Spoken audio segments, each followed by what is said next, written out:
Ok, vamos lá. Isso aqui não é só a história de um crime, sabe? É a história de uma ideia. Uma ideia bem perigosa. Uma teoria filosófica que levou um sujeito a pegar um machado para testar os limites da moralidade. E tudo começa aqui com um evento central, um assassinato duplo, super chocante. E o que mais perturba é que à primeira vista ele simplesmente não faz o menor sentido. Os fatos são crus diretos. 2 mulheres mortas, as duas vítimas do mesmo machado. É aí que a simplicidade da arma engana, porque ela esconde uma complexidade assustadora no motivo por trás de tudo. E a própria execução do crime já entrega algumas pistas. O alvo era um só, a agiota, a Liona Ivanovna, morta de um jeito premeditado. Mas aí o plano desmorona, vira um caos total, porque a irmã dela, a Lisavieta, aparece de surpresa. E isso força um segundo assassinato que nunca esteve no roteiro. E é exatamente aqui que a história fica fascinante. Para entender o porquê, não adianta olhar para a ganância, para a raiva, não. A gente tem que mergulhar numa teoria filosófica bem radical que nasceu na mente do assassino. O protagonista, o Raskolnikov, ele criou uma ideia que basicamente divide o mundo em dois. Ele acreditava que a humanidade não era toda igual. Para ele, existiam 2 tipos de pessoas. E as regras morais, bom, elas simplesmente não se aplicavam a todo mundo do mesmo jeito. E a arrogância dessa divisão é impressionante, né? De um lado você tem as pessoas ordinárias, a grande massa, que existe para quê? Para seguir as regras. Do outro, os extraordinários, tipo um Napoleão. Gênios raros que, segundo a teoria, não apenas podem, mas têm o direito de quebrar as leis para alcançar um objetivo maior. E essa teoria não era só um pensamento abstrato, não. Ela tinha uma conclusão bem aterrorizante. Uma pessoa extraordinária, segundo o Raskolnikov, teria o direito de saltar por cima de certos obstáculos, inclusive o sangue. A violência, de repente, vira uma ferramenta justificada. Com isso em mente, o assassinato se transforma.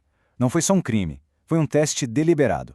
Um experimento para provar se a teoria era válida. E mais importante, para provar em qual categoria o próprio Raskolnikov se encaixava.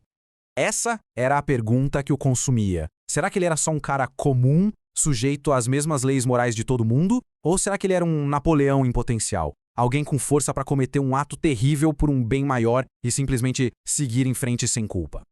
E que não reste nenhuma dúvida, isso não foi um ato de paixão. Teve uma visita de ensaio para estudar o local. Teve o roubo da arma específica, o machado. Cada passo foi friamente calculado.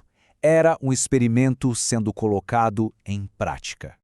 Mas teorias filosóficas, por mais elegantes que pareçam no papel, elas têm um jeito de se despedaçar quando encontram a realidade.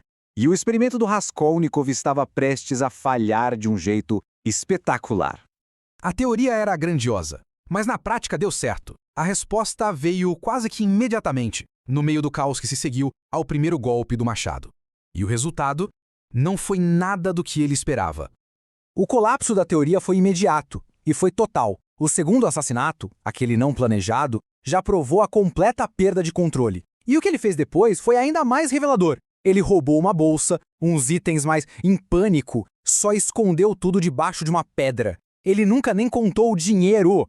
Isso não é a atitude de um ser superior com um grande propósito. São as ações de alguém apavorado, confuso e, no fim das contas, muito humano.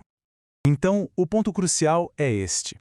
A ideia limpa, intelectual, de um homem extraordinário foi completamente destruída pela realidade suja, sangrenta e caótica do ato de matar.